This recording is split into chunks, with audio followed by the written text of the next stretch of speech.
Okay. So I am starting the first one, component introduction part. So I will start theorem.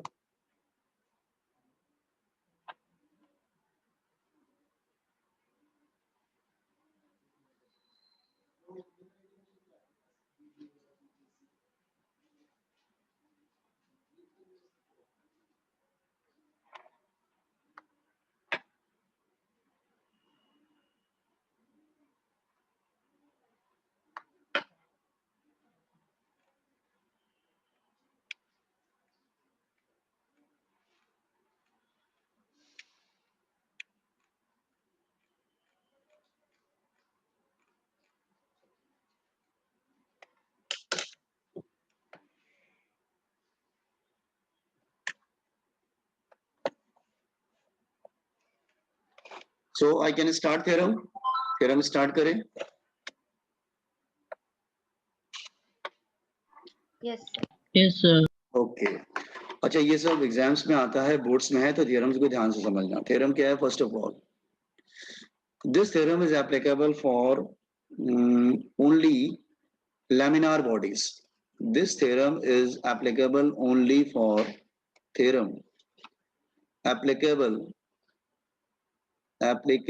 only for laminar bodies. laminar bodies का मतलब होता है two dimensional bodies, two dimensional 2D structure जिसमें two dimensional हो. Two dimensional example क्या ले सकते हैं हम? टू डायमेंशनल का रिंग हो गया, डिस्क हो गया, वो तो टू डायमेंशनल हो गया ना, थिकनेस नेग्लिजिबल होता है. स्फीयर क्या होगा? वो थ्री डायमेंशनल हो जाएगा. हम टू डायमेंशनल की बात कर रहे हैं. ठीक है. अच्छा, just see the theorem first of all.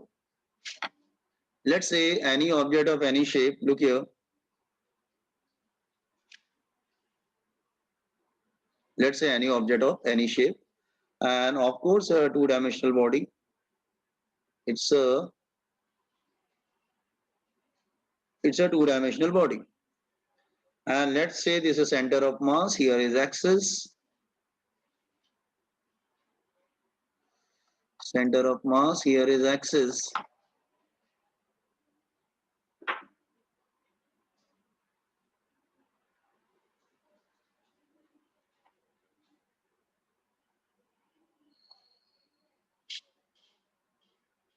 Okay, this one here, this one is axis. Are you getting? This one is axis, and let's say this is z axis. तो ये z हो जाएगा और ये क्या हो जाएगा? Minus z. ठीक है ना. ये टू डायमेंशनल बॉडी है कोई. ठीक है कि नहीं? अच्छा, एक और एक्सिस लो. ये z है, z एक्सिस प्लस, और एक एक्सिस लो. सपोज x एक्सिस लेते हैं, तो this is x axis. Let's say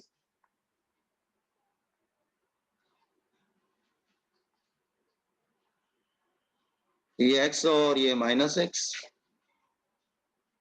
एक और लो y, एक y एक्सिस लेते हैं. लेट्स से दिस इज y एक्सिस.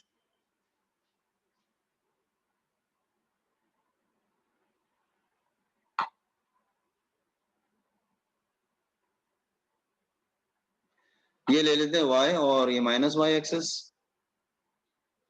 ठीक है.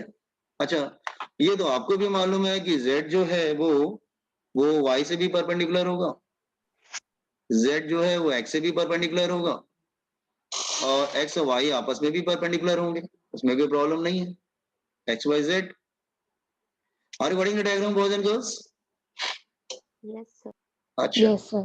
अच्छा, तो सपोज ये पूरा जो बॉडी है, टू डायमेंशनल बॉडी, 3D नहीं 2D, प्लेट हो गया, रिंग हो गया, लाइक दैट. ये पूरा बॉडी जो है ना, लेट्स से वो z एक्सिस के अराउंड, ये z एक्सिस देख रहे हो, दिस वन वर्टिकल वाला, उसके अराउंड रोटेट करता है. ये पूरा बॉडी z एक्सिस के अराउंड रोटेट करता है. तो जो इसका मोमेंट ऑफ इनर्शिया है, let's say this is iz. जब z के अराउंड रोटेट करता है तो इसका मोमेंट ऑफ इनर्शिया क्या है? iz. ठीक है, लिव इट.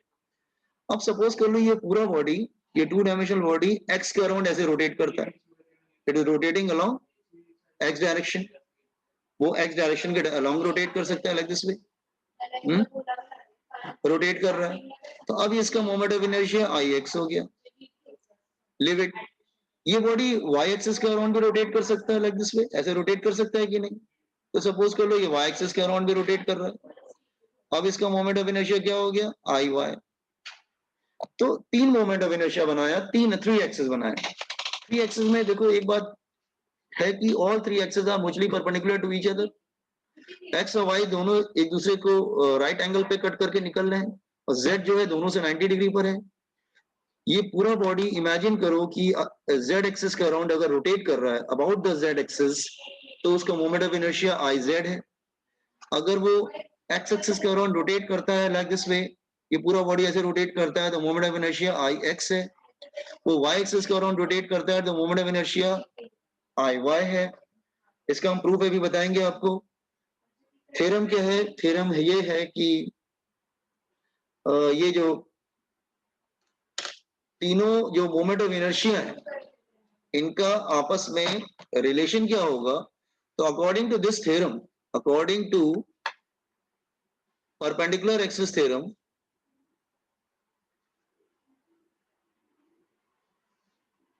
एक्सिस थ्योरम ये प्रूव करेंगे, wait. According to I Z is equal to I X plus I Y, ये है थ्योरम। ये तो मैंने थ्योरम समझाया, अब मैं प्रूव करूंगा इसको। पॉपुट on the theorem first. Statement board की बुक से कल लिख लीजिएगा क्लास 12th में। थ्योरम समझ में आया? ये थ्री एक्सिस लिए, ये बॉडी पहले वाई जेड के अराउंड रोटेट करता है होल ऑफ द बॉडी, फिर वाई के अराउंड, फिर एक्स के अराउंड। तो तीनों मोमेंट जो मोमेंट ऑफ इनर्शिया है उनके बिटवीन रिलेशन क्या होगा? I Z is equal I X plus I Y. Z जो है एक्स और वाई दोनों से 90 डिग्री पर होना चाहिए, एक्स और वाई एक दूसरे से 90 डिग्री पर होना चाहिए, और ये सिर्फ टू डायमेंशनल बॉडी के लिए वैलिड है, नॉट थ्री डायमेंशनल, रिमेंबर।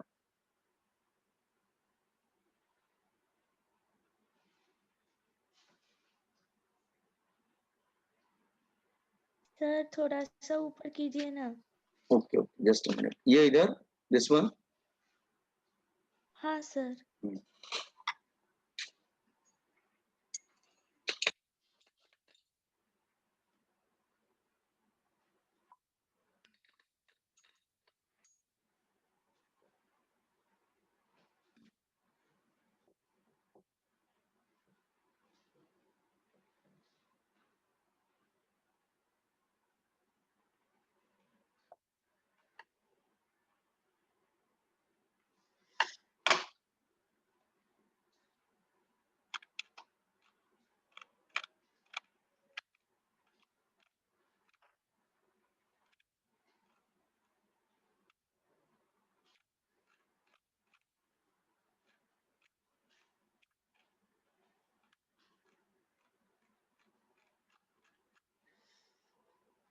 खुशी जरा अटेंडेंस ले लीजिएगा, ठीक है?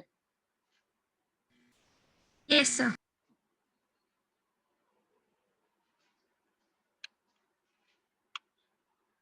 Confident in this perpendicular theorem, then I will prove it.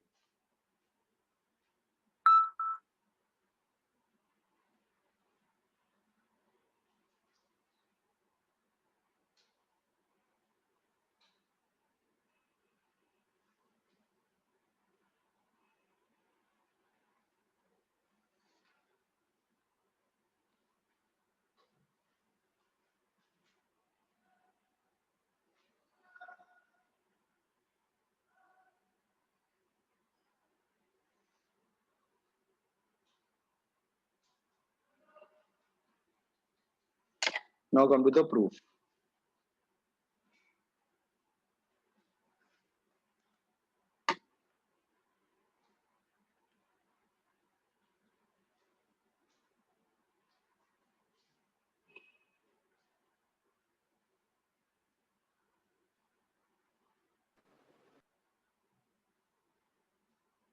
Done sir. Okay. So can I scroll everything down? Can I start proof? Yes, sir. 1 minute sir.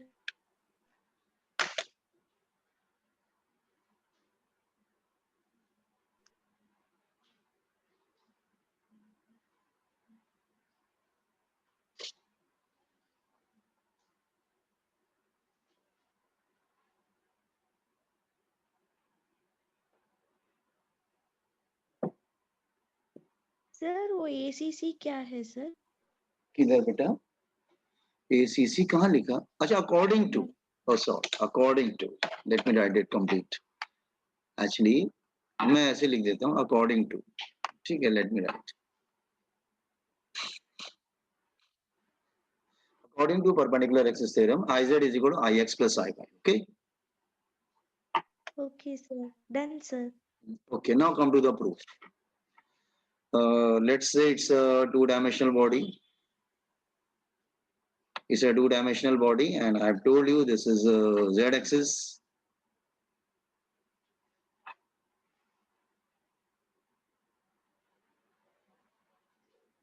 This is z-axis here.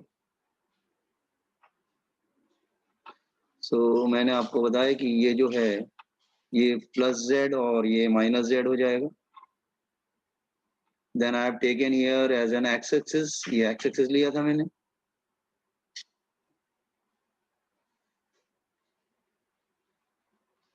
That is x and minus x. Then I have taken here as a y-axis here.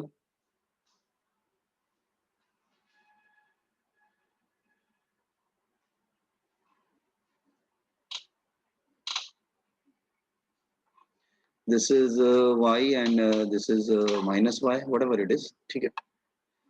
So यहाँ पे हमने 3 axis ले लिया और आपको मालूम है ये आपस में 90 डिग्री पर होते हैं, x, y, z, all these things. Okay. No. Okay. Now look here. Let's say take a very small particle here. Let's say here dm. dm. ठीक है. ये origin हो गया. This is origin. You can take as a origin. हाँ. अच्छा. इसका ये distance जो है वो है along the x axis और ये डिस्टेंस होगा along the y axis और ये डिस्टेंस होगा that is along the z axis. तो तीनों एक्सिस से मैंने इसके डिस्टेंस बना दिए. तो ये क्या होगा? ये होगा x होगा, ये y होगा, ये y होगा. दिस इज y तो that is y. This is x तो दिस इज x. और इसको हम लोग r ले लेते हैं. Let's say r.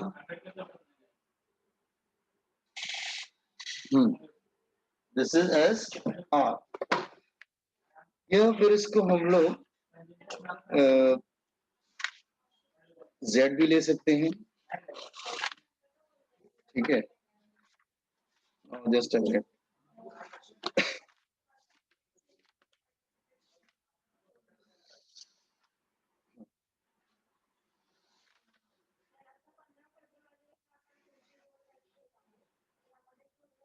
सो या इसको z ले ले. ठीक है. z coordinate from the z axis. so z ले लेते हैं इसको. Take it as z.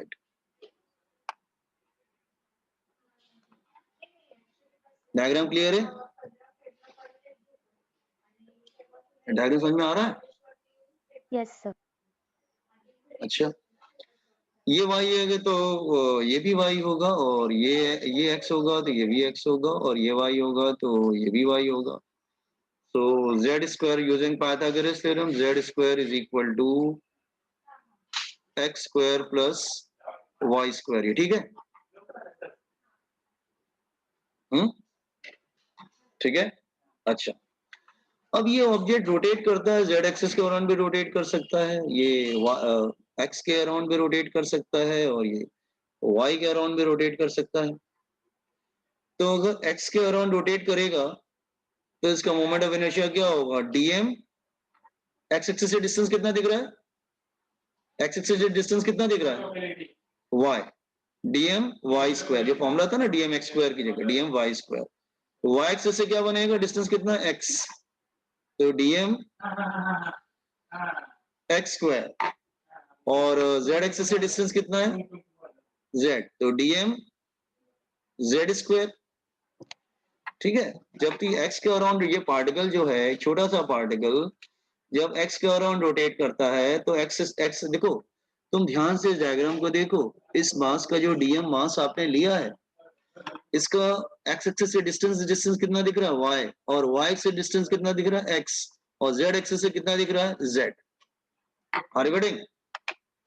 सो पूरी इक्वेशन को dm से मल्टीप्लाई कर दो, multiply this whole equation by dm, ये हो जाएगा dm z square dm x square dm y square,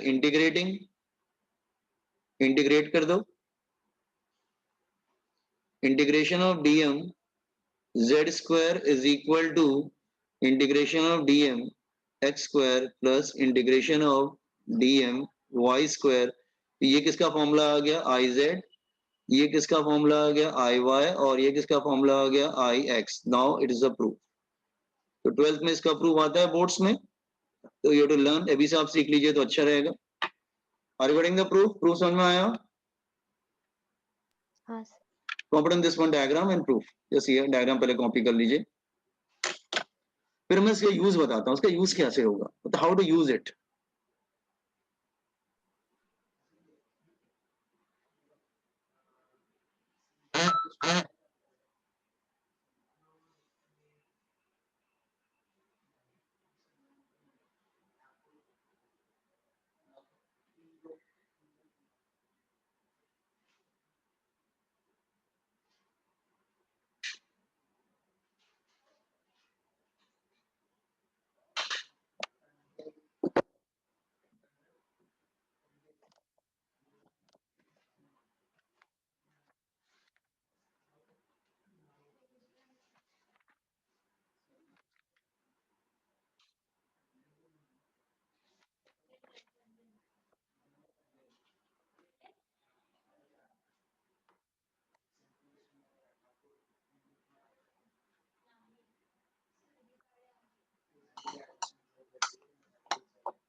diagram copy कर लिया आपने? Yes sir. Done sir. और ये प्रूफ कॉपी कर लिए। प्रूफ बहुत बड़ा नहीं है, बोर्ड्स में आता है तो आप कर लेंगे, ऐसा कोई बहुत मुश्किल नहीं है। अच्छा, इसको 2 डायमेंशनल बना लो, थोड़ा सा इसको ना डायग्राम में थोड़ा सा इसको ऐसे कर लो, वरना गड़बड़ हो जाएगा, 2 डायमेंशन लगेगा नहीं, तो इसको मेक इट 2 डायमेंशनल, क्योंकि ये सिर्फ 2 डायमेंशनल ऑब्जेक्ट के लिए ही वैलिड है। तो ऐसे ही डबल लाइन कर देना, वो 2 डायमेंशनल लगेगा वो। Done sir. Sir 2 minute. अब इसके हाँ कर लीजिए, मैं कर लीजिए। एप्लीकेशन पे आते हैं, इसका यूज क्या है, आप इसका यूज कैसे करेंगे।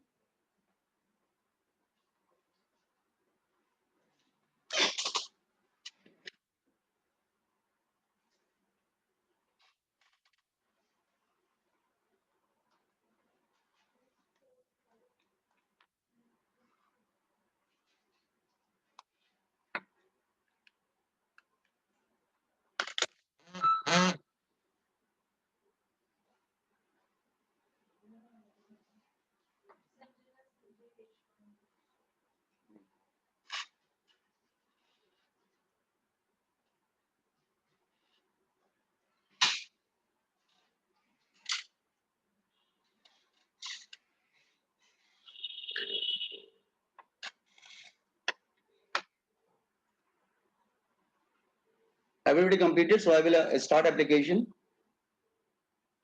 Yes sir. Now, अब थ्योरम का यूज कैसे होगा।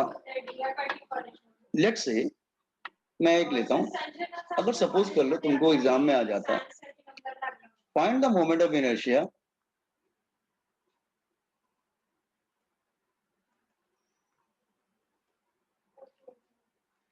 about an axis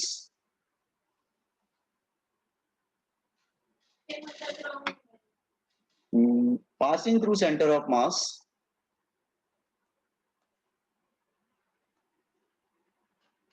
passing through diameter of ring through diameter of ring का diameter तो मालूम है ना, रिंग का डायमीटर किसको नहीं मालूम है, रिंग का डायमीटर, तो रिंग के डायमीटर का लॉन्ग चाहिए मुझे। आप कहेंगे सर जो पहला फॉर्मूला था वो कैसा था, वो तो फिर वो दूसरा था, जो पहले हमने किया था वो तो कुछ इस तरह से था, ये रिंग था, वो रिंग था और आपने, हाँ ये रिंग था और आपने जो है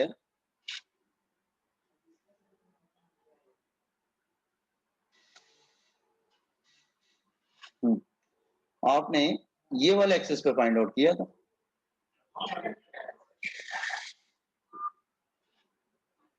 मास m था, r रेडियस था, तो इसका आपने फॉर्मूला क्या निकाला था, mr²।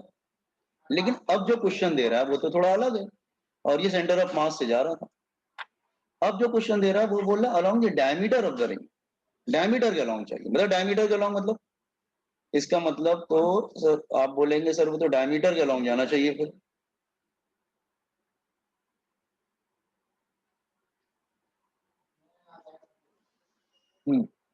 डायमीटर मतलब क्या, फिर तो ये वाला चाहिए ना हमको,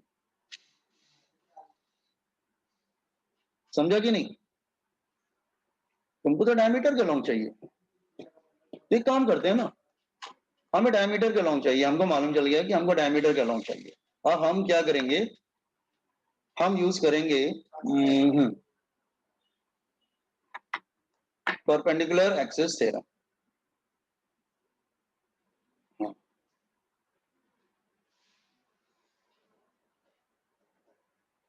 तुमको डायमीटर के लॉन्ग चाहिए, दिस इज डायमीटर, कोई डाउट है इसमें, ये डायमीटर है ना, बहुत देर को कोई डाउट है, नो एक काम करो, इसको तुम x ले लो, इसको तुम x एक्सिस ले लो और एक डायमीटर और बना दो,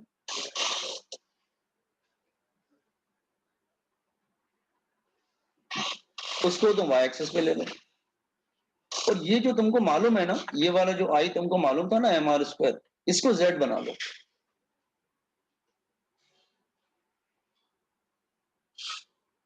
इसको हम z बना लेंगे,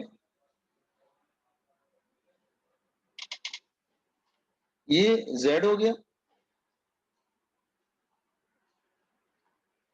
इसका मतलब एक x हो गया, एक y हो गया और एक z हो गया। अच्छा ये डायमीटर वाले तो दोनों सेम होंगे ना, अगर देखो मैं बोलता हूं कि रिंग का डायमीटर था, कोई स्टूडेंट कहेगा सर ऐसे ले सकते हैं, कोई स्टूडेंट कहेगा नहीं सर हम ऐसे ले सकते हैं, कोई स्टूडेंट कहेगा हम ऐसे ले सकते हैं, क्या फर्क पड़ता है, ऑल आर डायमीटर, ठीक है ना, आप कहीं से भी डायमीटर ले सकते हैं, उसमें क्या।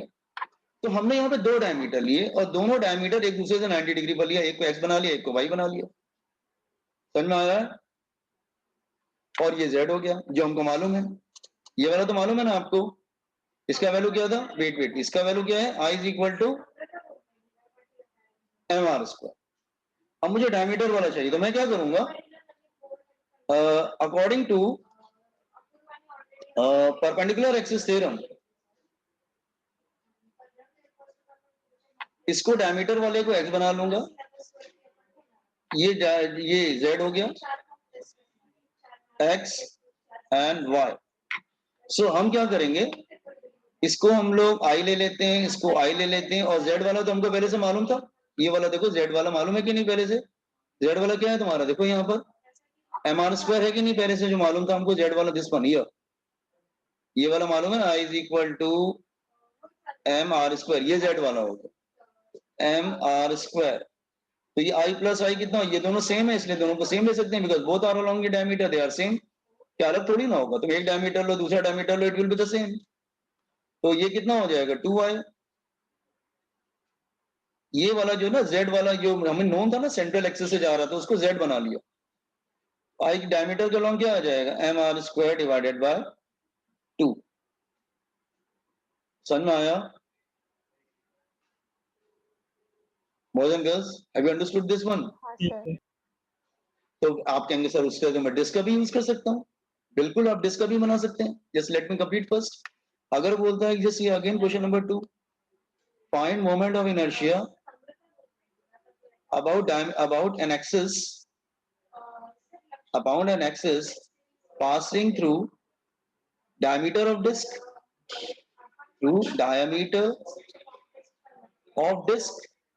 तो आप कहेंगे सर डिस्क का भी हमको मालूम था, डिस्क का हमारा पहले किया हुआ था। डिस्क का था, ये वाला था डिस्क का।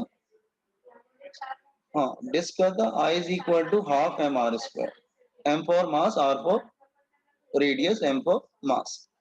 अब आप बोलेंगे सर डायमीटर के लॉन्ग चाहिए, तो ठीक है मैं दो डायमीटर ले लूंगा, एक को x बना लूंगा, एक को y बना लूंगा, जैसे ऊपर वाले केस में किया था। ठीक है, लेट्स ये इस तरह से हो जाएगा। वेट एक second, I am making its a disc, ऐसे डिस्क ले लिया। तो ये z वाला तो हमको मालूम है, पहले इसको z बना लेंगे जो हमें पहले से मालूम था। ठीक है, उसको हम लोग z बना लेंगे, ये z हो जाएगा। एक डायमीटर को हम लोग x बना लेंगे, इसको हम लोग x बना लेते हैं, इसको y कर लेते हैं, और एक और डायमीटर ले लेते हैं, उसको y बना लेते हैं। ठीक है, फिर थ्योरम अप्लाई कर देते हैं। iz is equal to ix plus iy। इन दोनों को तो i ले रखा है, डायमीटर वालों को तो i ले रखा है, और ये z वाला है हमको पहले से मालूम था, इसका आंसर क्या है, half M R square disc का। तो ये हो जाएगा half M R square, I plus I कितना हो जाएगा 2i, half M R square that is equal 2i। तो आई कितना हो जाएगा एम आर स्क्वायर अपॉन 4। अच्छा, याद कैसे करेंगे, याद इस तरह से करना कि सर ने सिखाया था कि जब डायमीटर ये डायमीटर का लॉन्ग निकालते हैं ना, तो आधा हो जाता है उसका। तो देखो 1/2 था, तो अब ये 1/4 मतलब आधा हो जाता है। ठीक है, ये एम आर स्क्वायर था, तो M R square by 2 half हो जाता है। हाफ इसलिए हो जाता है कि आई और 2 लेना पड़ता है ना, आई और आई 2 लेते हैं, एक्स और वाई, तो 2 नीचे आ जाता है उसका। Are you getting both this one? समझ में आया ये? Boys and girls, have you understood? हाँ सर। लेकिन याद रखना कि ये 2 डायमेंशनल के लिए वैलिड है, 3D के लिए मत अप्लाई कर देना। It is valid for 2 dimensional only. Comment on this one application.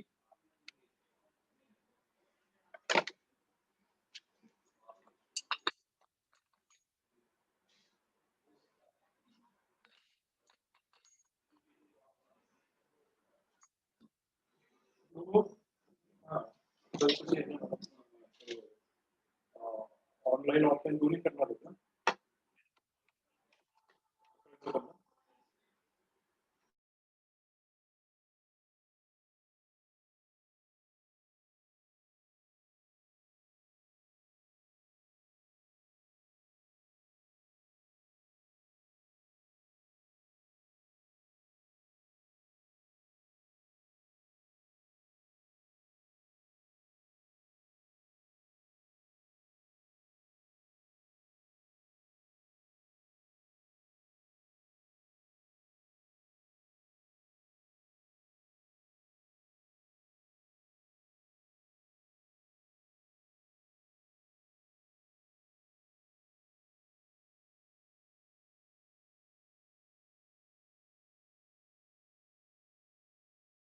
So please scroll down.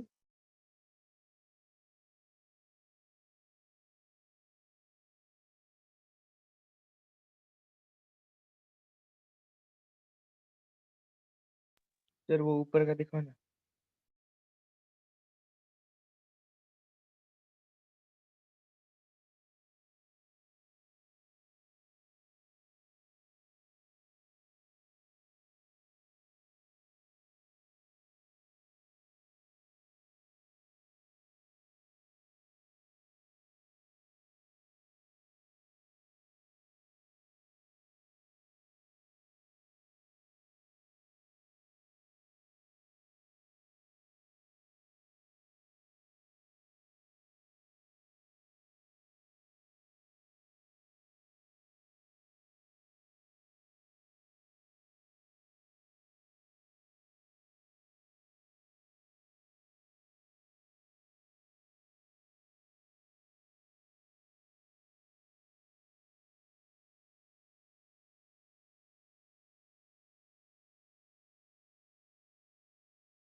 Sir 1 minute ऊपर कीजिए ना।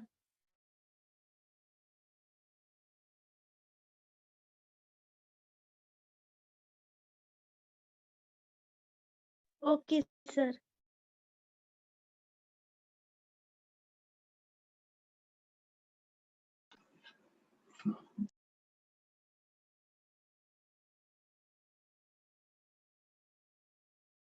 सर नीचे करो।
डन। सर आज के लिए इतना ही। 2 मिनट रुक जाओ। ठीक है, बस 2 मिनट। कंप्लीट किया इसको? Yes sir. Yes sir. अच्छा, जस्ट हियर मैंने आपको रॉड का एग्जांपल बताया था कि अगर कोई रॉड है और इस तरह से है और इसकी लेंथ L है, ये बताया था ना, इसकी लेंथ L है, तो इसका जो सेंटर से जा रहा है वो कितना होता है? इसका फॉर्मूला बताया था ml²/12 m इसका मास। अगर सपोज कर लो वो कोई प्लेट हुआ तो रॉड की जगह अगर मैं कोई प्लेट ले लूं तो ये लेंथ ले लेते हैं और ये ब्रेथ ले लेते हैं, लेट्स से।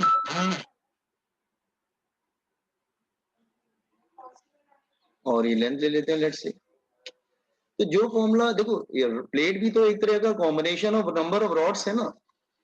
अगर तुम इस तरह की छोटी सी एक ऐसे प्लेट ले रहे हो तो जो प्लेट है वो भी तो क्या है, छोटी छोटी रॉड से मिलके बना है ना, तो फिर उसका फॉर्मूला भी वैसे ही होगा। तो अगर इस एक्सिस के अलोंग लोगे तो आंसर क्या आएगा? ये प्लेट ले रहे हैं, this is a rectangular plate. Plate axis तो क्या बनेगा? ml²/12 है ना, तो इसके अराउंड बन जाएगा ml²/12। और सिमिलरली अगर इस एक्सिस के अलोंग लोगे तो ml² अपॉन m नहीं, ml² नहीं आएगा, b है बेटा इधर की लाइन। तो mb²/12, ठीक है कि नहीं? ठीक है कि नहीं? जब देखो अगर ऐसे होता है तो ml²/12 है, तो इधर लेंथ l है तो इधर हो जाएगा ml²/12। इधर लेंथ ब्रेथ b है तो इधर क्या हो जाएगा, लेंथ b है तो इधर क्या हो जाएगा mb²/12। ठीक है कि नहीं? और अगर प्लेट को इस तरह से कर दो तो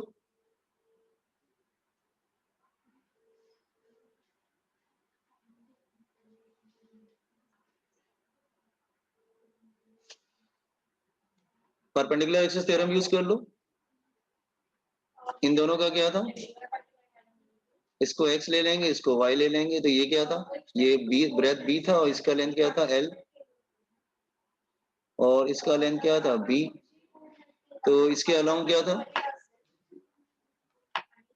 I is equal to mb²/12। इसके अराउंड क्या होगा? I is equal to ml²/12। Perpendicular axis theorem use करो, तो फिर इसके अलाउंग क्या होगा? Perpendicular axis theorem.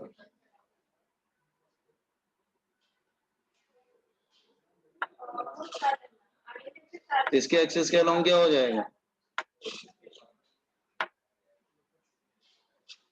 iz is equal to ix plus iy।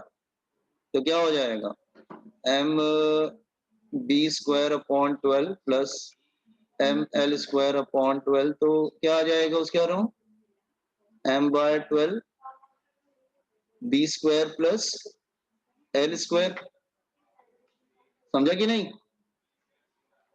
और अगर ये स्क्वायर प्लेट होती तो एल और बी दोनों इक्वल होते, तो आई की वैल्यू क्या हो जाती एम, m/6। हाँ good very good, M L square upon 6 हो जाएगा। ये रेक्टेंगुलर प्लेट के लिए थी,